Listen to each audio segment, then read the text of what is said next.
Mark Henry back on the On Your Mark Show on 105.4 RPWP, thepulseradio.com. Each week, powered and sponsored by Epic Sports Apparel. Big time guest this week, a guy I've been knowing for a little while. Been in some of his camps. You know, we keep in contact on social media a lot. He's one of the top trainers. He's also a high school coach, coaches sports, and he's got Tef-lon management as well. So we're going to talk about all those things here today on the On Your Mark Show. Coach Bird, come on in. How you doing, man?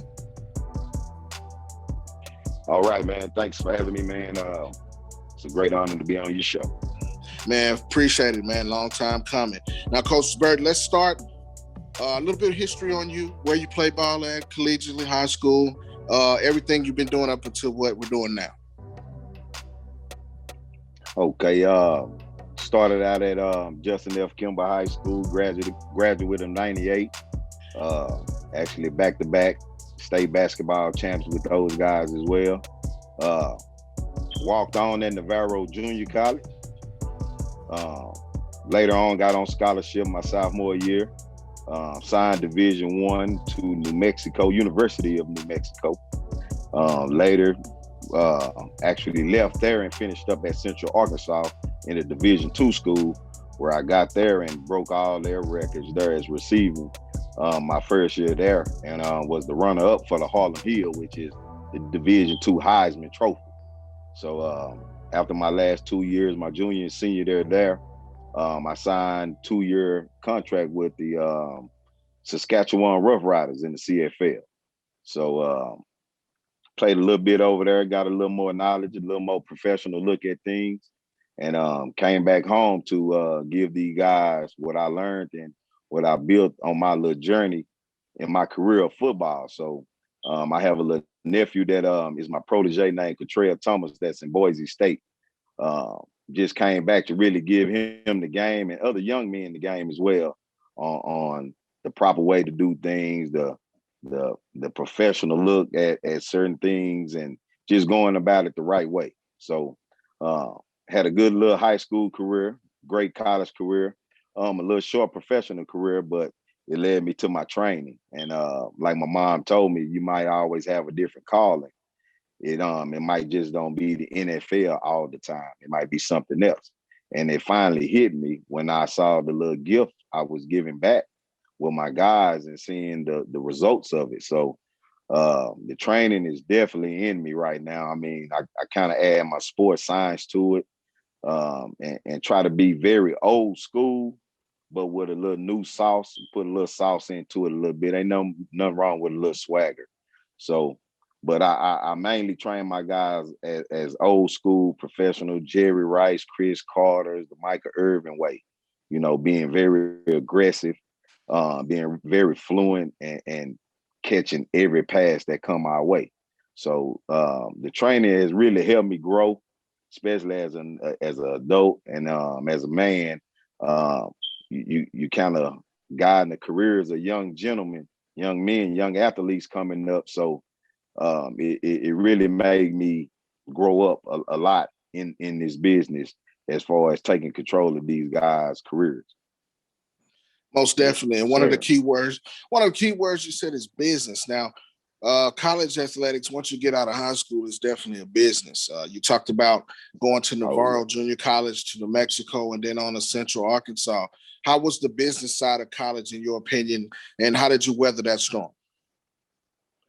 Oh man, it's pretty much business all the way.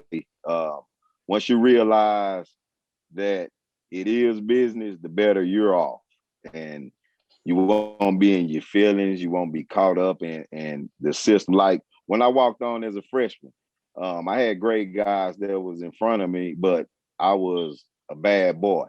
So, but I understood they were sophomores. They need film.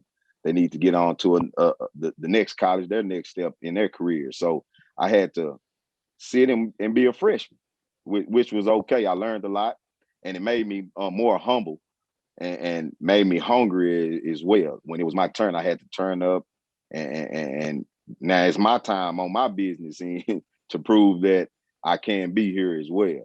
And when I left Navarro and got to Division I, oh my goodness. That's all it was business. It was like be here on time. If it ain't time, it's a deduction. It ain't probably from your pay, but it's gonna be out of you physically. It was some requirements that need to be met, 100%, no questions asked. So, and when I left there and went to Division II, it kind of died down a little bit because it was a lower level, but the requirements were still there. The coaches held you accountable on everything. I mean, everything, and they gonna call you out on it as well. So, and it helps you anyway. It helps you as a young man, being 20 years old, 21. Think you're in college just to have a good time. When them grades show up, it you've been hitting that snooze button a little too long. So right. It'll definitely wake you up, because I never tell this part of my journey. I was it was crazy. I was almost ineligible for my senior year. And my mom's a pastor, dad's a great guy. I'm like, I'm finna tell my parents I ain't gonna be able to play ball my senior year in college, my last year. And I got scouts looking at me, coming to the school and all that good stuff. But buckled down in the summer, took extra classes, got myself back right. And that's why I mentor these guys. You never want to get in that position. It's very scary. That business side is very scary, because the university have to uphold their standards, and me as well, as an athlete, as a student athlete. So, that worked out well. Later on, shipped on up to the Canadian League. It's nothing but the NFL in Canada. That's all it is. Right. It's just the NFL in Canada. And I mean, you're on a microscope wherever you go. Everybody know who you are, because you're a little different than people up there. Well, I was. Of course. Yeah, exactly. Yeah, and talked a little different. So they immediately will point you out and ask you who you play for. So right, you have to be on your P's and Q's over there, and be mindful of any distractions that really come your way, and really stay out the way. Handle your business as a professional, and stay. Yes, sir. man, most definitely. And those are the key things that you're telling. The next generation of guys that you work with. You have plenty of the young guys that you're working with on the high school level, college level, and some professionals as well. Now let's dive into coaching. Now you're at Kimball High School. Now your alma mater. Talk Yes, about sir. Let's touch on this past season. Start with football first. You guys are Okay. in my opinion, one of the most slept on Dallas ISD schools. Always putting out a lot of talent. You guys had a big time receiver over there that got a lot of notoriety. Right. Some college recruits. Talk about football this past football season and how tough that was dealing with COVID as well. Man, that was real tough, because we was off and on the whole summer. Then they really cut us all the way off, and we had to prepare for our first game within 2 weeks against our rival, Carter Cowboys. I Yeah. mean, you have to get prepared for a long-lived rivalry team like that. So South Dallas Super it Bowl. was, Oak Yeah. Cliff Super Bowl. Oak Cliff Yes, Super Bowl. sir. Yeah. Oak Cliff Super Bowl. And it was real tough. All the kids trying to gel, all the new guys that came in, coaching, new coaches. We had new coaches that everybody had to gel with together on that side of the ball as well.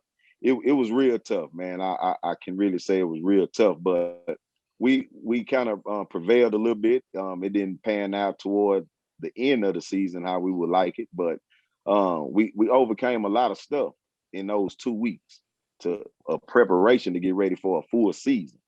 So normally you had a whole summer, the spring, that's a whole year right there that we lost. So it was real tough, man. But I think we did a great job with the kids and with the coaching staff, gelling within those little short time minutes that we had before the season. And we had some big guys. Our running back, Brandon Epton Jr., he's at SMU now. You got Ishmael Ibrahim, All-American, underarm All-American. He's at University of Texas. We got big Kyron Henderson, who's been getting offers crazy lately. This week, from a few guys. My phone been ringing off the hook. 6'6", mobile receiver, like the next Randy Moss type of guy. Especially when he really go ahead and develop himself like he needs to, he's going to be extraordinary. Looking for a lot of big things from him this season. We got a few guys that we're going to sprinkle around this year. Really going to shock some guys this year. We've been on the ball a little bit right there at the edge, kind of teetering, trying to see, is we going to be that great team, or we're kind of stagnant right now. But our offensive coordinator, Coach Eric Deming, great guy, very knowledgeable of football. Just, oh my goodness, he knows it all, especially that run game, and he's looking into pounding it this year and sticking it to the guys and trying to make a statement for himself. Then we got a new addition, Coach Woodward. He was the SOC offensive coordinator. He's the quarterback coach with us now. So he's one of the new gems that we done plugged into the school system with us this year to kind of get us over that edge a little bit. And then, we still have our old goats, Coach Buck, he's just a menace for us. He's a menace all over. He does everything, as well as the head coach, Henry Kofi. The direction this year will change. We're getting to the end of the tunnel, and we see the light. It's time to bust through the end of the tunnel. Just plain and simple. And I know our defense is going to do some great things for. We adding a lot of more guys this year, bigger guys and faster guys that's going to kind of manipulate that side of the ball and allow us to be on the field more. So this year at Kimball will be a good surprise for a lot of folks. Most definitely. And you guys have a historic program in the state of Texas, definitely in the DFW area, for playoff runs. And, out of a Dallas ISD school, and it's always a talent-heavy area over there. And you guys do a great job of putting together teams every year. And you're going to reap the benefits, man. Now, let's go into the big picture here. Again, we got Coach Bird here as the coach at Kimball High School, also trains wide receivers, the Coach Bird Academy. We'll get to that in a sec, but we got to talk about that basketball run. That was one of the best runs this year in the state of Texas. The Kimball Knights made it all the way to state, lost on the last second shot. But before we get to the state game, just talk about the run and that extraordinary team and what it takes to make a run like that all the way to state. Man, it takes a lot of heart, a lot of coaching. It was a tough season, with new guys kind of gelling with each other for the little short amount of time they had doing what they little COVID stipulations. It was the same thing as well on the basketball side. But Coach Nick Smith, Gerald Smith, Rivera, I'm sorry. I always call him Rivera. But Coach Rivera, Coach Malcolm, Big E, Jacob, all those guys really locked in. Coach Anthony and myself, we all locked in to try to create a different talk that was going around the city. The Lancasters, the Sox, sometimes we can't get over those humps. So we had to kind of challenge ourselves this year to get that stigma out the way, all that stereotyping. We had to get that out the way. So we really locked in and harped on defense a lot this year. We got the guys that scores all at any given wheel. Arteria Morris, 5-star All-American guy, which is just a junior. He's coming back. My 6'6" receiver, Kyron Henderson, he's like your Dennis Rodman with Kevin Garnett mixed together. Just a ball of energy out there and plays hella defense. It's just a beauty to watch him. We got so much young talent that's coming back. And we was good on the offensive side, but you can't win nothing if we're not stopping no one. So we had a hard run. Playoff run was crazy. You playing Woodrow, the number 20-something in the state. You turn around, play Highland Park, number, I think, 8 or 6 in the state. You play SOC, who we had beat 3 times in 1 year, but they were still ranked over us. which made us mad. So yeah, they was ranked 9. I think we was ranked 10. We played Amarillo, who was ranked 4 in the state. Lancaster, number 1 in the state. And then championship game was Beaumont United. They was number 2 in the state. So we had a hard road. Last 3 games ended up in overtime. And us being down and coming back, playing tough defense always gets us back in the game. So, and just on that last, oh my goodness, gotta man.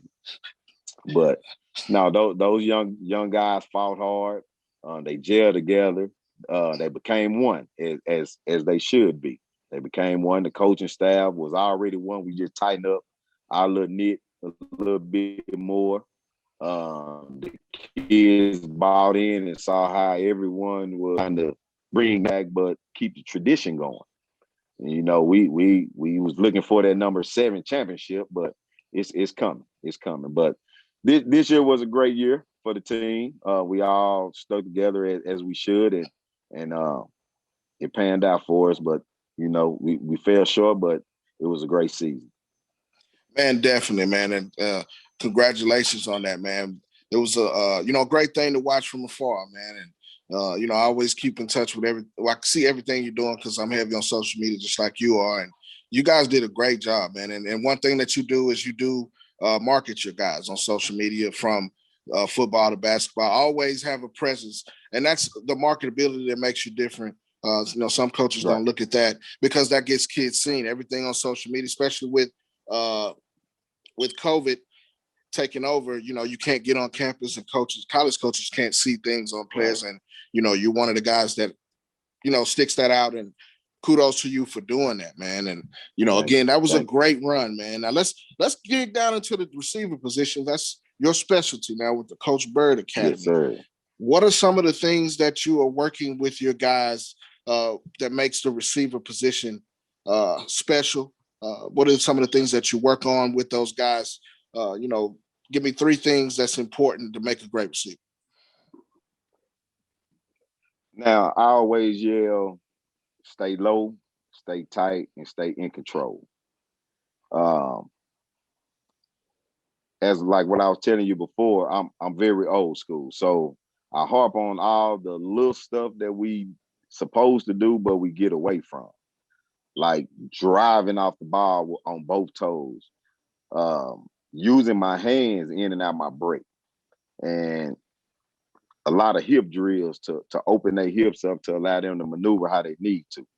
But I always have my guys low, tight, and in control, because we can get up to 100 miles an hour and be all unbalanced and out of control in and out our break, which is allow us to stay in our break. So I keep it low, tight, and in control. My jab step have to be just lethal. I don't need you stepping into it. I don't need you being pretty. I don't need your shoulder doing too much. I need a low power jab, and that's my separation from my defender anyway. And then it allows him to take a false step and make him open up in a way I'm not going. So, man, I just harp on the old school stuff, driving off that ball, digging out that first 10 yards on every route. Every route should look like I'm going deep right now, unless it's a slant route and I can play around and have a little fun on that, And actually, that's what the game has kind of gotten to. They're adding all this extra release stuff at the line of scrimmage when they just need to drive off the ball. So I'm very old school with my guys.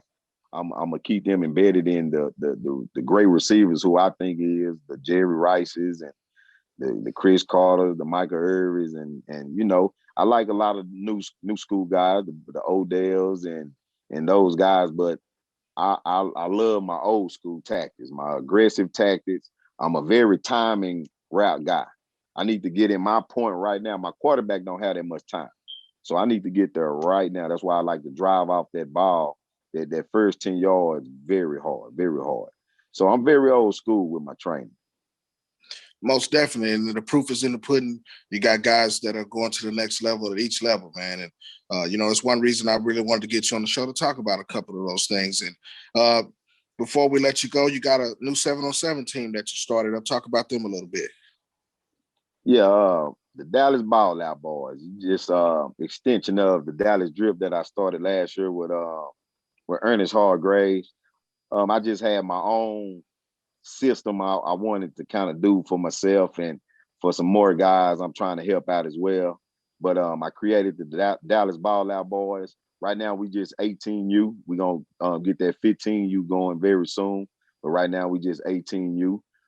Guys from Duncanville, Cedar Hill, Kimball, of course, Carter, Madison, Skyline. So it's a little sprinkle of that Oak Cliff flavor for to bring out to these guys. So just a little new little situation for myself. Just keep me embedded in my football real tough. Yeah. Most definitely. You've been doing this for a while and you're well known and you got the guys on the right track. 7-on-7 is hot right now. We're in the middle of the season right now. So definitely look forward to seeing you guys out on the circuit here pretty soon.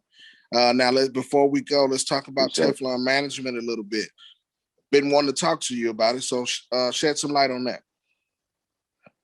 Okay, Tef-lon Management Sports is a management and branding company where we kind of just take over the lives of professional athletes, and some that we do sign, that sign with the company, we kind of take over the marketing for them and take over the social media aspect for them, just generating more traffic to their pages and to their brand actually as well. And just really creating more money for them off the field as far as camps, any kind of event, musical, entertainment, comedy, sports, whatever comes to mind. We'll sit down at our little table, map out the pros and the cons. If it's good, we're going to do it. If it's not, we're going to leave it alone. We're not looking into invest any money to lose any money anyway. Let me say that. So it's just really a company to help these guys with their branding and getting their likeness out to the world and just taking over the simple things for them so they can just concentrate on football or whatever sport they are in. So just a nice little branding company. We do the graphics, the videos. We'll have people come out and follow you. I got some little connections with VH1 coming up soon. So we're trying to start this sports reality show and get some of these big guys on this TV screen for the world to see what we're doing in Texas right now. So they call us the Mecca of football. So we need to show it to you as well. So I got my guys like Coach O Recruiting, D-Rob, Clay Mack, a few more top guys. I'm gonna go holler at my guys in Houston, Footwork King, and more guys to come on down and get into this reality show. I got a big surprise for us coming soon. Man, that's gonna be dope. Those are all the guys that I'm very familiar with all of those guys, man, and that's gonna be dope, man. Look, I look very forward to seeing that, man. That's gonna be dope. Those guys really know what they're doing, and they're at the forefront of this whole training thing. And it's also a mentorship that you guys do. It's not just training. You guys are there for those guys. You're an ear for them, you're a shoulder to lean on, and then a lot of you guys, young men, are going on to the next level, and you're still in contact with them, and you still walk them through the step of process, like you said about being a young man, not just a brand, but a young man as well on and off the field, man. And that's the reason I wanted to get you on, and I appreciate you joining me here on your Marc show. Before we get out of here, man, anytime. We won't make this the last time. When you get that started, man, definitely reach back out and we'll bring you back on to talk about that for sure. Shout out a couple of people that you want here, and then also give them your social medias, whether you can get in contact with somebody that wants some training or just want to reach out to you. I'm on Instagram, Twitter, and Facebook. It's Coach Bird with 2 D's.